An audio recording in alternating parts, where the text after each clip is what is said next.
Om Namo Bhagavate Vasudevaya. Om Namo Bhagavate Vasudevaya. Om Namo Bhagavate Vasudevaya.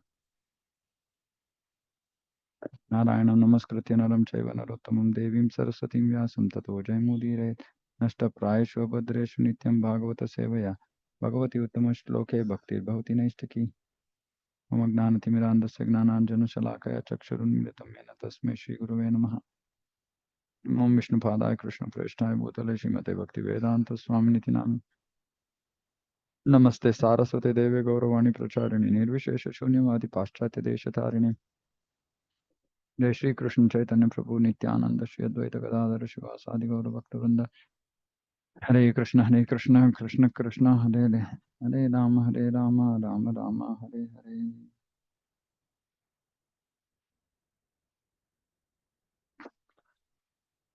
Okay. Srimad Bhagavatam Canto 6 Chapter 11 Transcendental Qualities of Vrtrasura.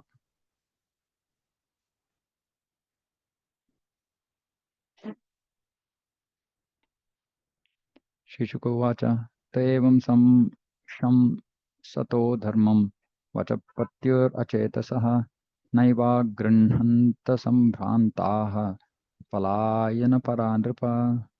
Shishukadeva Goswami said, O King, Vrtrasura, the commander-in-chief of the demons, advised his lieutenants in the principles of religion. But the cowardly demoniac commanders, intent upon fleeing the battlefield, were so disturbed by fear that they could not accept his words. Bhayam dvitya biniveshatasyat. So another verse in Bhagavatam. So this fear is due to this false ego, thinking that we are the body. So there is fear. Because we know from the first chapter of second chapter of Bhagavad Gita only that Nainam Chindanti Shastrani, Nainam Dahati Pavakaha. So the soul cannot be killed. It cannot be cut, cannot be withered, cannot be. There's no pain. There's no material pain. There's no material pleasure. Nothing for the soul. So, and we are the soul. So, if we are in the consciousness, we are the soul, then there is no cause for fear. There's no cause for anxiety. There's no cause for any of these. But because we are in false ego, we get affected by material world around us, material situations, and so on. So Vrtrasura was a great devotee, so he could, he didn't have any fear, but all the demoniac commanders, in Rajoguna, Tamoguna, so now they were in Tamoguna because they were like running away from the battlefield. So they're disturbed by fear. So they could not accept what he was saying. Vishiryamanam prutanam asurim asurashabah kalanukalais ridashaihi kalyamanam anathavat drishtva tapyata sankruddha indrashatrur amarshitah tan nivaryauja rajan Nirparsyedam uvachaha. O King Parikshit, the demigods, taking advantage of a favorable opportunity presented by time, attacked the army of the demons from the rear and began driving away the demoniac soldiers, scattering them here and there as if their army had no leader. Seeing the pitiable condition of his soldiers, Vrtrasura, the best of the asuras, he's also called best of the asuras, who was called Indra Shatru, the enemy of Indra, was very much aggrieved. Unable to tolerate such reverses, he stopped and forcefully rebuked the demigods, speaking the following words in an angry mood. Okay. Kim va ucharitair matu dhavadbhihi krishtato hataihi nahi bhitavada laghyo na swargyaha shuramaninam. O demigods, these demoniac soldiers have taken birth uselessly. So Vrtrasura is talking to the demigods. And these demoniac soldiers have taken birth uselessly. Indeed, they have come from the bodies of their mothers exactly like stool. What is the benefit of killing such enemies from behind while they're running in fear? So the demigods were killing from the rear, so it's against dharma. So Vrtrasura was angry. One who considers himself a hero should not kill an enemy who is afraid of losing his life. Such killing is never glorious, nor can it promote one to the heavenly planet. So he's talking about dharma now. Vrtrasura rebuked both the demigods and the demonic soldiers because the demons were running in fear of their lives and the demigods were killing them from behind. The actions of both were abominable, not dharma. When a fight takes place, the opposing parties must be prepared to fight like heroes. A hero never runs from the field of battle. He always fights face to face, determined to gain victory or lay down his life in the fight. And see, even Varnashrama, like for example, Kshatriyas, don't have any fear of dying. Because in Varnashrama, everybody has the basic knowledge that we are not the body, we are spirit soul. So they're ready to lay down. Even women, like they know that if their, husbands, children, brothers, etc., go to the battlefield, and there are chances that they will not come back. That is heroic. Killing an enemy from behind is also inglorious. When an enemy turns his back and runs in fear of his life, he should not be killed. This is the etiquette of military science. Vrtrasura insulted the demoniac soldiers by comparing them to the stool of their mothers. Both stool and a cowardly son come from the abdomen of the mother. And Vrtrasura said that there is no difference between them. A similar comparison was given by Tulasi Dasa, who commented that a son and urine both come from the same channel.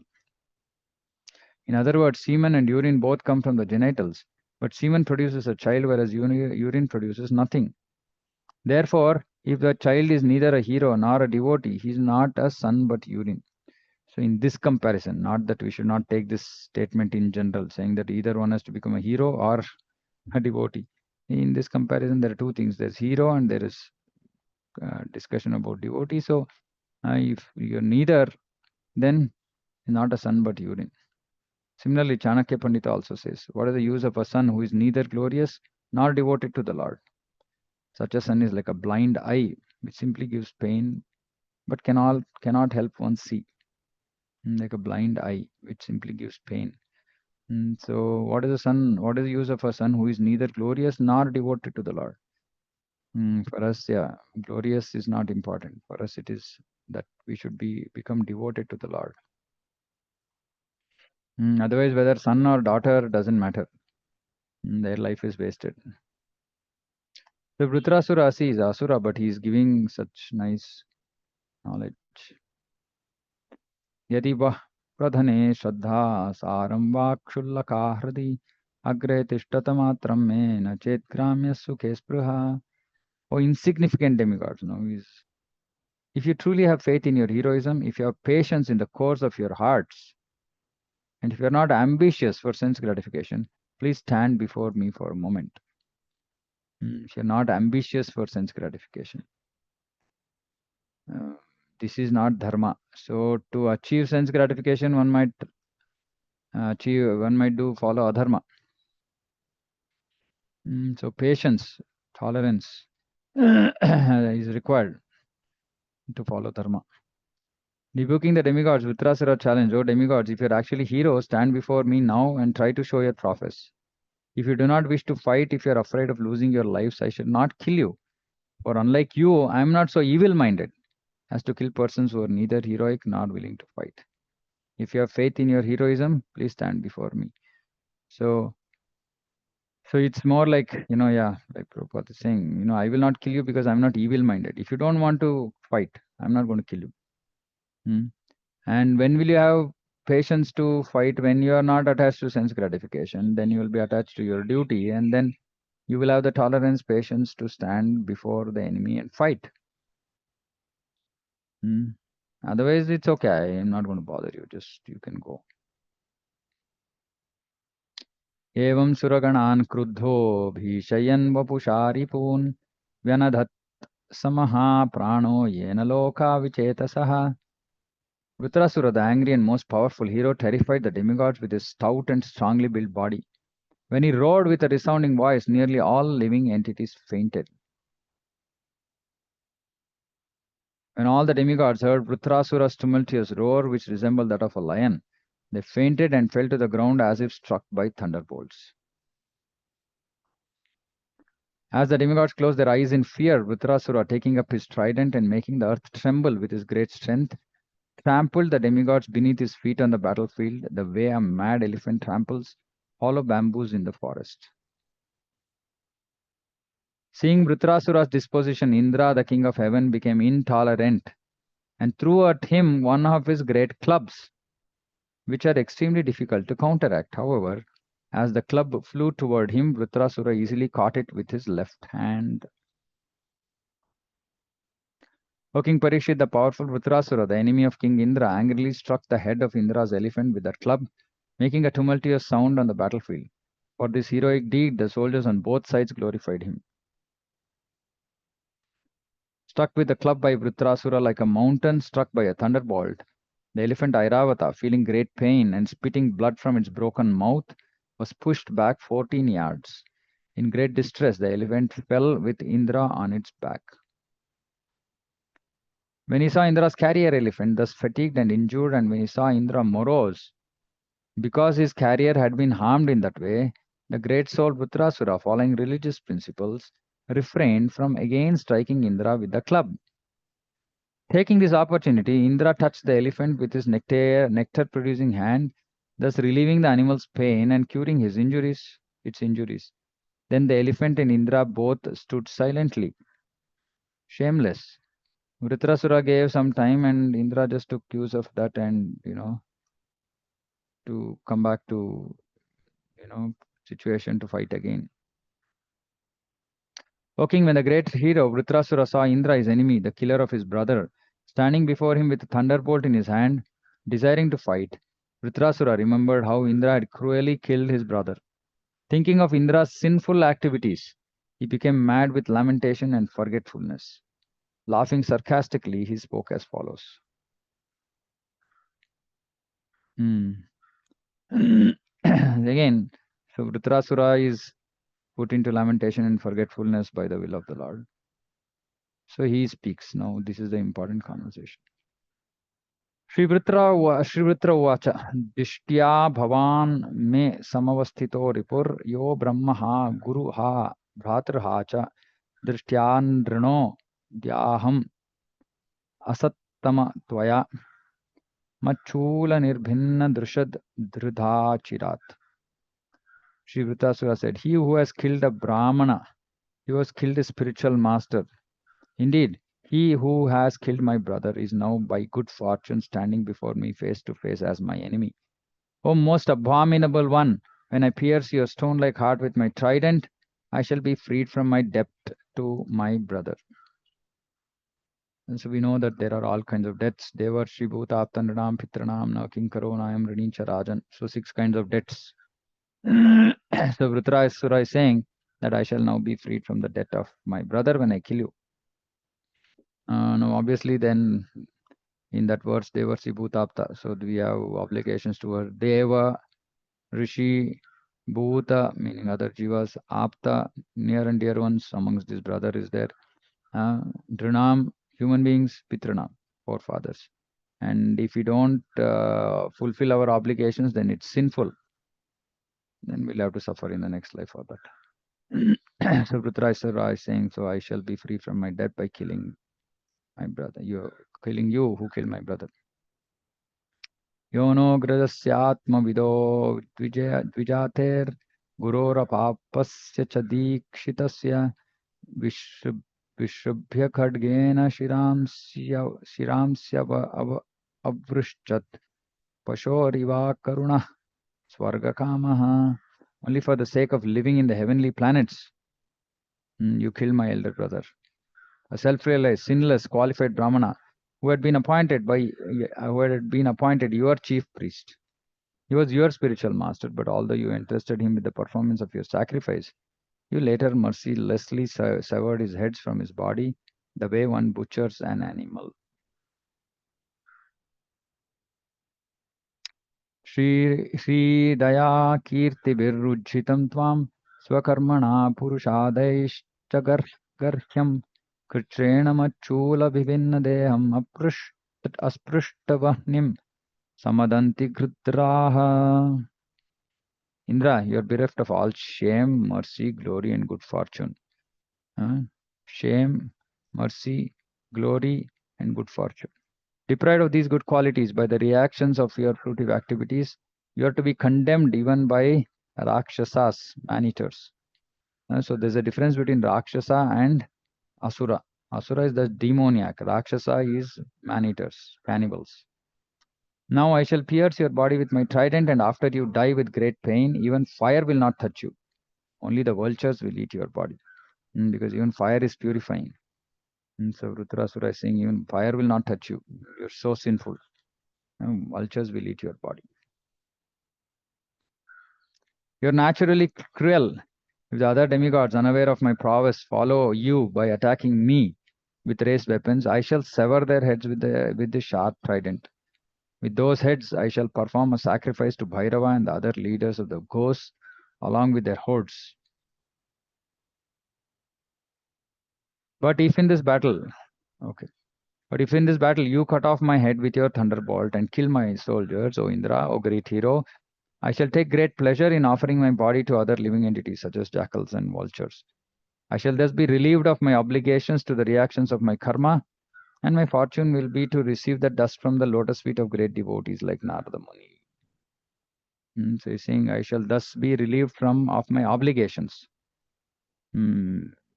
He's considering that death to be the result of the reactions of his karma. And so he's saying, my fortune will be to receive the dust from the lotus feet of great devotees like Narada Muni. Narottama Dasa Thakur sings, Echaya Gosayara Muitara Dasa Tasa Bara Padarenu Mora Panchagrasa. I am the servant of the 6 Goswamis, and the dust of their lotus feet provides my 5 kinds of food.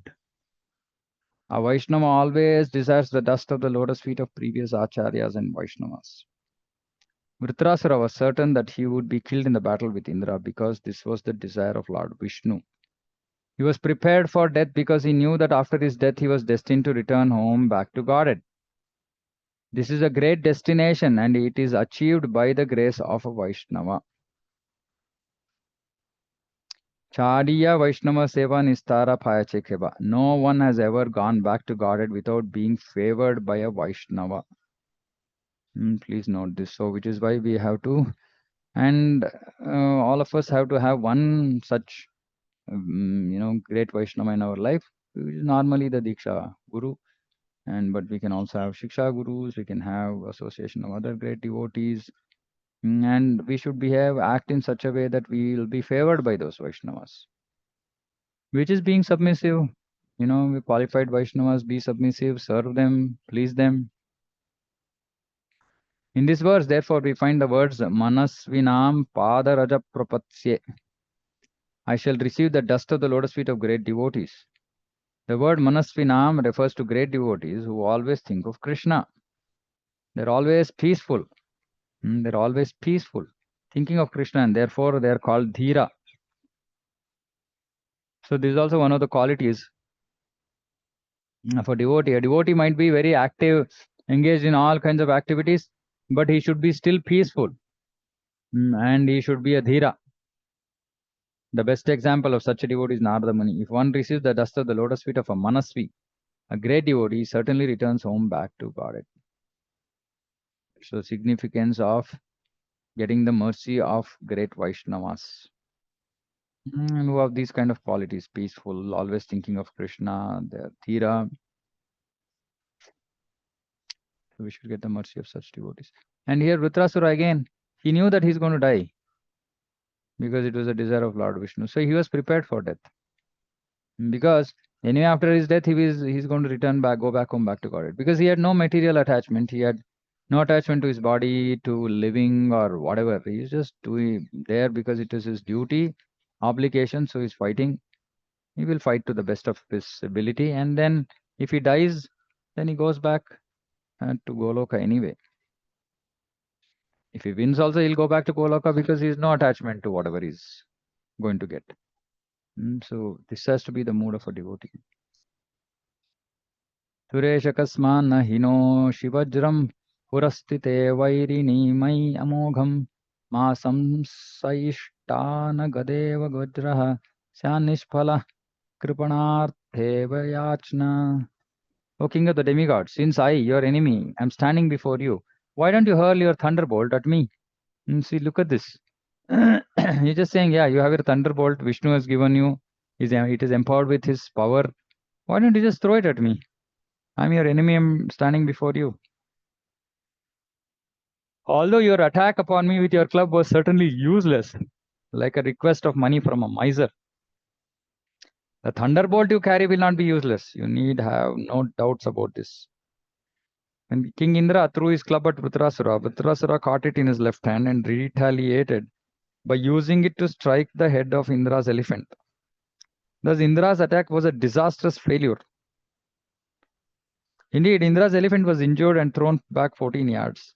Therefore, even though Indra stood with thunderbolt to hurl against Vrtrasura, he was doubtful, thinking that the thunderbolt might also fail. So Prabhupada is revealing Indra's mind.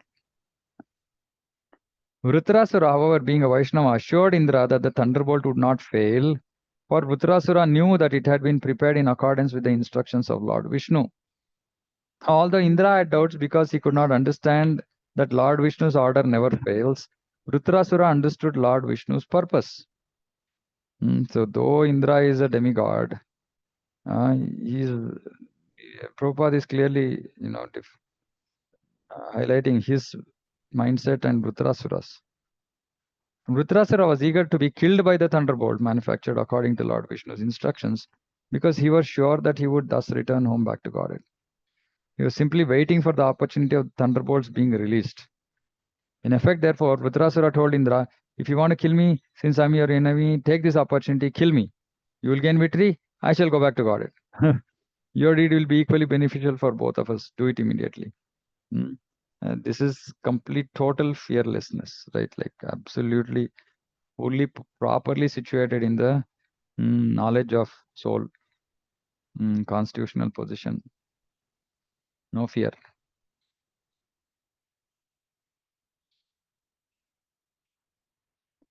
अन्वेषवज्रस्तव शक्रतेजसा हरेर्दधीचेस् तपसाच्च तेजितः तेनैव शत्रुं जहि विष्णुयन्त्रितो यतो हरिर्विजयः श्रीर्गुणास्ततः. O Indra, King of Heaven, the thunderbolt you carry to kill me has been empowered by the prowess of Lord Vishnu and the strength of the Dadichi's austerities. Since you have come here to kill me in accordance with Lord Vishnu's order, there is no doubt that I shall be killed by the release of your thunderbolt. Lord Vishnu is sided with you. Therefore, your victory, opulence, and all good qualities are assured. Actually, Vishnu did not side with Indra, right?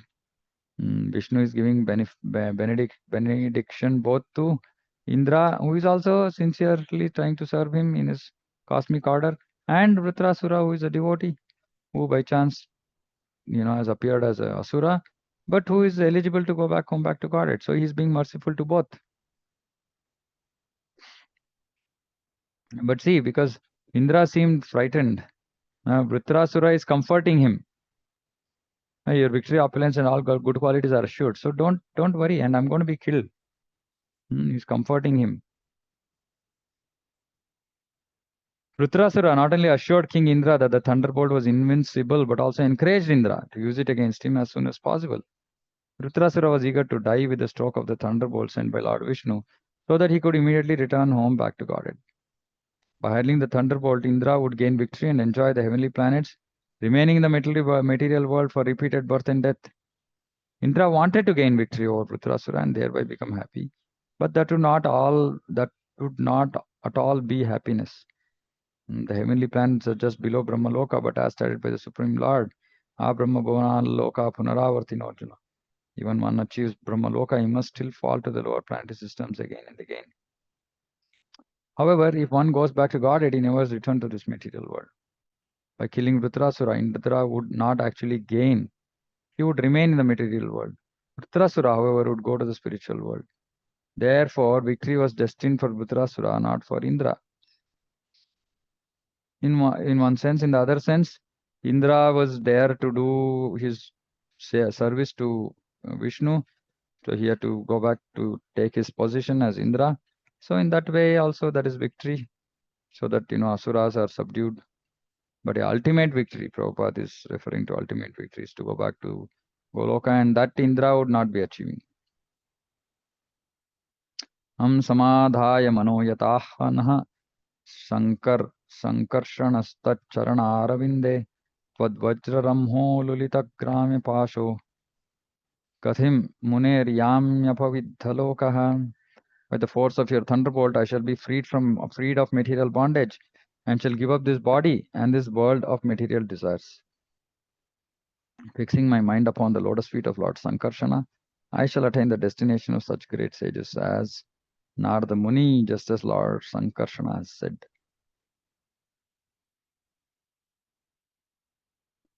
So even for a surrendered devotee, death by death he or she will be freed of material bondage. They give up body and this world of material desires. And we'll go back to Krishna. And the words aham samadhaya manaha indicate that the most important duty at the time of death is to concentrate one's mind. If one can fix his mind on the lotus feet of Krishna, Vishnu, Sankarsana, or any Vishnu Murti, his life will be successful. To be killed while fixing his mind at the lotus feet of Sankarsana, Vrtrasura asked Indra to release his Vajra, a thunderbolt. He was destined to be killed by thunderbolt given by Lord Vishnu. There was no question of its being baffled. Therefore, Vrtrasura requested Indra to release the thunderbolt immediately, and he prepared himself by fixing his mind at the lotus feet of Krishna. A devotee is always ready to give up his material body, which is described here as Gramya Pasha, rope of material attachment. The body is not at all good. It is simply a cause of bondage to the material world. Unfortunately, even the body is destined for destruction. Fools and rascals in fire invest all their faith in the body and never eager to return home back to God. It's such a heavy statement.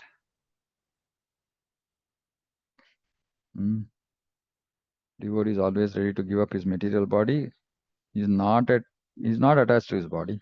Why? Because the body is not at all good. It's simply a cause of bondage. Unfortunately, fools and rascals, they invest all their faith in the body.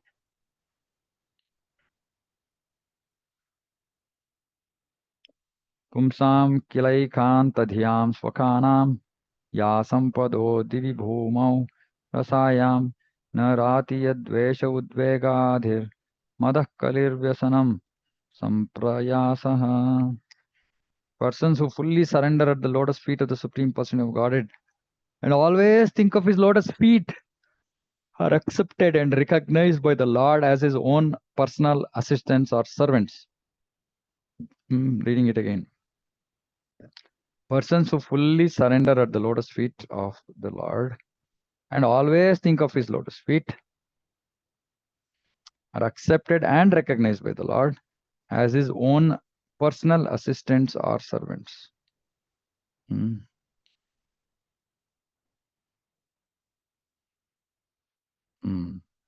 The Lord never bestows upon such servants the brilliant opulences of the upper, lower, and middle planetary systems of this material world.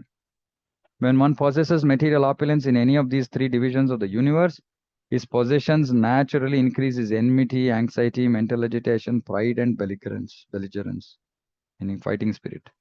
Thus, one goes through much endeavor to increase and maintain his possessions, and he suffers great unhappiness when he loses them. So, what is the position of people in this material world?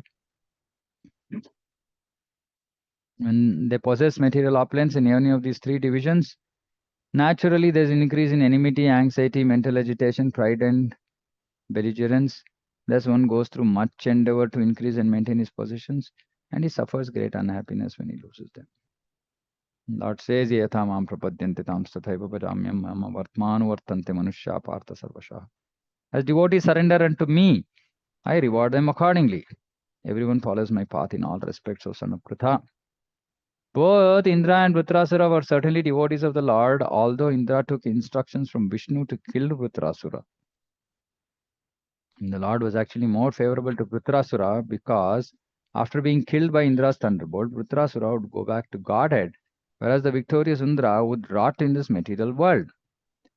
Because both of them were devotees, the Lord awarded them the respective benedictions they wanted. Vrtrasura never wanted material possessions, for he knew very well the nature of such possessions. To accumulate material possessions, one must labor very hard, and when he gets them, he creates many enemies because this material world is always full of rivalry. If one becomes rich, his friends or relatives are envious. For Ekanta Bhaktas, unalloyed devotees, Krishna therefore never provides material possessions. A devotee sometimes needs some material possessions for preaching, but the possessions of a preacher are not like those of a karmi. So again, if a pure devotee who has no attachment to the wealth for personal sense gratification, but is ready to use it in Krishna's service, Krishna will give that devotee wealth. But he will not give one who is going to get stuck in that wealth. That is also mercy of Krishna. Unfortunately, I know devotees who don't have, struggling with, not enough Lakshmi in their life. They are, trying hard to increase their Lakshmi, but they are not able to understand the only reason they are not able to get Lakshmi is because of their attachment to that money, to that material wealth. If they just give up that attachment to material wealth, Krishna will immediately give them money. There is no doubt about that. See, look at this. A karmi's possessions are achieved as a result of karma, but those of a devotee are arranged by the Supreme Person of Godhead just to facilitate his devotional activities. So if a pure devotee he gets Lakshmi, that's not his karma, because already karmani nirdhati kintu cha bhakti bhajam. All his karma is already destroyed. So it is actually arranged by the Lord only because to facilitate his devotional activities. Because a devotee never uses material possessions for any purpose other than the service of the Lord, the possessions of a devotee are not to be compared to those of a karmi. So this is very, very important to know. So it's not karma. It's just Lord's mercy because he knows that he's going to use it in my service.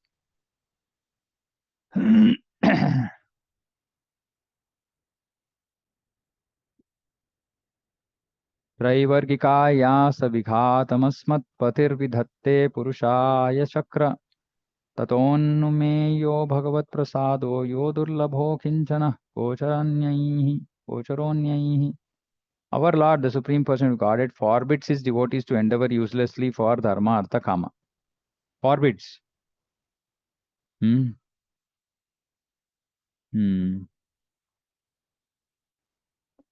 O Indra, one can thus infer how kind the Lord is. Such mercy is obtainable only by unalloyed devotees, not by persons who aspire for material gains. So please remember this. Lord forbids his devotees to endeavor uselessly for dharma, artha, kama. There are 4 objectives in life. People generally aspire for dharma, artha, kama, but a devotee has no other desire than to serve the Supreme Lord both in this life and in the next. The special mercy for the unalloyed devotee is that the Lord saves him from the hard labor to achieve dharma, artha, kama. See here. Lord saves him from labor to achieve dharma, artha, kama. So we should not engage in dharma, artha, kama. If you are not engaging in dharma, artha, kama, then that is the mercy of the Lord. You might still engage in earning money, but that must be purely for Krishna's service. Of course, if one wants such benefits, the Lord certainly awards them. Indra, for example, although a devotee, was not much interested in release from material bondage. Instead, he desired sense gratification and a high standard of material happiness in the heavenly planets. So Krishna is ready to give them. Vrtrasura, however, being an unalloyed devotee, aspired only to serve the Supreme Personality of Godhead. Therefore, the Lord arranged for him to go back to Godhead after his bodily bondage was destroyed by Indra. Vrtrasura requested Indra to release his thunderbolt against him as soon as possible, so that both he and Indra would benefit according to their proportionate advancement in devotional service. So you can see Vrtrasura is far more advanced than Indra. And why looks like, so he's saying he desired the sense gratification. So why is the Lord fulfilling this? Just now we said the Lord will not fulfill material desires of a, but that is of a pure devotee. A mixed devotee he will fulfill because only by that mixed devotion will he come. And that also is left to the Lord. And Indra specifically here was is also engaged in service for Krishna. So maybe the Lord is willing to fulfill. So it's up to the Lord. So but generally for pure devotees, he gives Lakshmi because they're not attached to that money. So he gives Lakshmi because they'll use it in Krishna service. For Mr. devotees, Depends. If that devotee is going to get attached to that to such an extent that he will forget the Lord, then Krishna will not give. So it's up to Krishna what he wants to do. It's difficult to say that he's going to do like this only. And it's between him and the devotee. Aham harer tava padaikkamula dasanudaso bhavitasmi bhuyah manasmare supater gunamste grinita vak karma ya karotu ikayah. O my Lord, O Supreme Personality of Godhead, will I again be able to be a servant of your eternal servants who find shelter only at your lotus feet? Now Vrtrasura is turning inward. Till now he was telling about for Indra's benefit, etc. But now he's thinking about himself. Will I again be able to be a servant of your eternal servants who find shelter only at your lotus feet? O Lord of my life, may again become their servant, so that my mind may always think of your transcendental attributes. My words always glorify those attributes, and my body always engage in the loving service of your Lordship. So, this has to be our mood, to become the servant of eternal servants of Krishna. Nitya Siddha. This verse gives the sum and substance of devotional life. One must first become a servant of the servant of the servant of the Lord, Dasa Anudasa.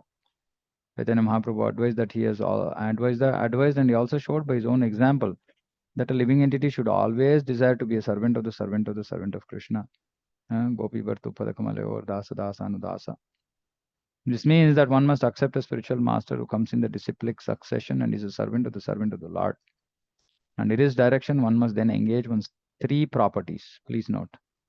Under the direction of a guru, one must engage one's three properties: body, mind, and words. And body and everything connected with the body. The body should be engaged in physical activity under the order of the master. Mind should think of Krishna incessantly, and one's word should be engaged in preaching the glories of the Lord. If one is thus engaged in the loving service of the Lord, one's life is successful. So, very simple words. Close. Kaya, Vacha, Manasa. We have to be Krishna conscious.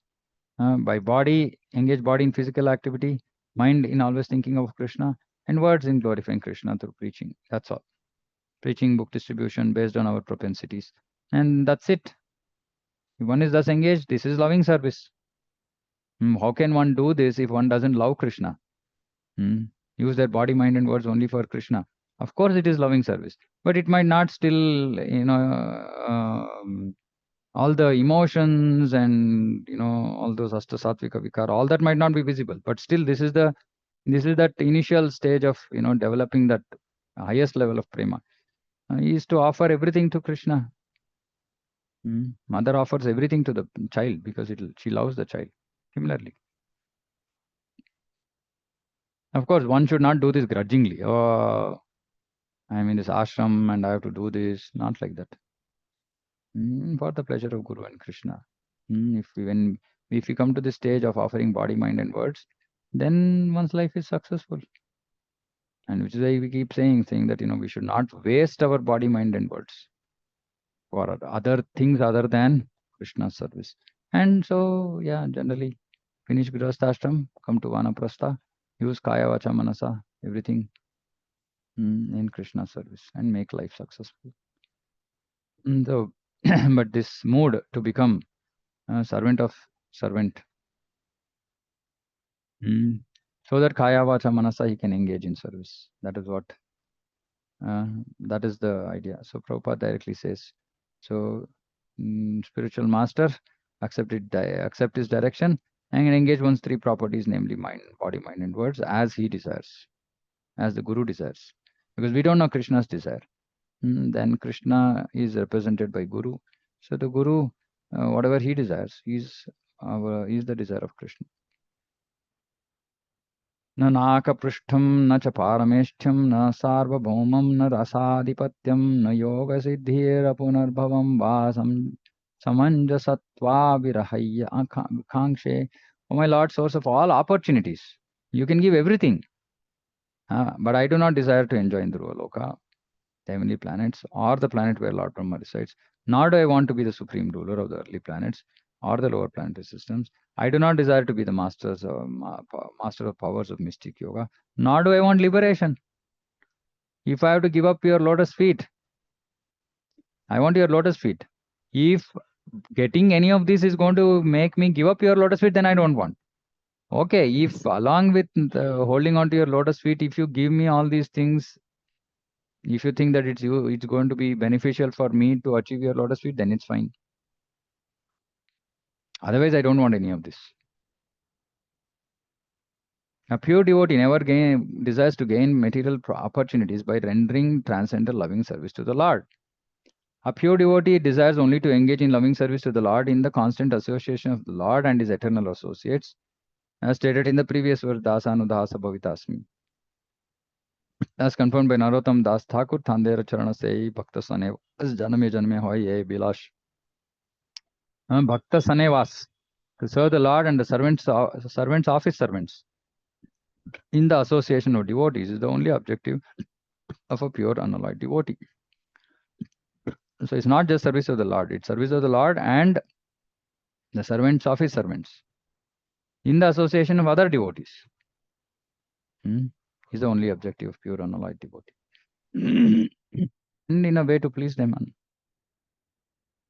Anukulasya. Ajatapaksha iva mataram khagaha stanyam yatha vatsataraha kshuddhartaha priyam priyeva vishitam vishanna manoravindaksha didrukshate tvam. O lotus-eyed Lord, as baby birds that have not yet developed their wings always look for their mother to return and feed them, as small calves tied with ropes await anxiously at the time of milking, when they will be allowed to drink the milk of their mothers, or as a morose wife whose husband is away from home always longs for him to return and satisfy her in all respects. I always yearn for the opportunity to render direct service unto you. See, a pure devotee always yearns to associate personally with the Lord and render service unto him. The examples given in this regard are most appropriate. Small baby bird, calf, wife. But yeah, yearn to associate personally with the Lord and render service unto him. We discussed this yesterday.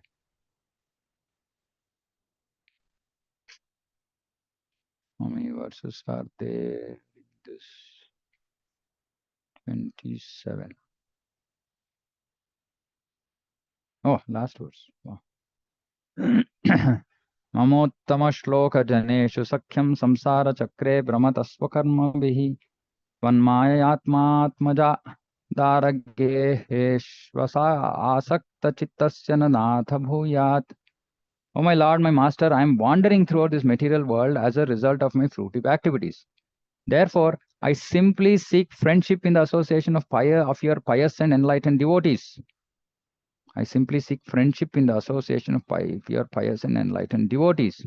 My attachment to my body, wife, children, and home is continuing by the spell of your external energy, but I wish to be attached to them no longer.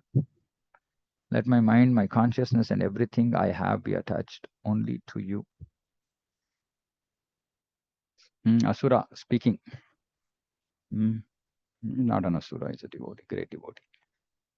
So he's saying, yeah, this attachment is there, but I wish that this attachment be no longer. And I want to be attached to your devotees and serve you and your servants, servant of your servants, in the association of pious, enlightened devotees. Let my mind, consciousness, and everything I have be attached only to you. Everything I have is the ultimate.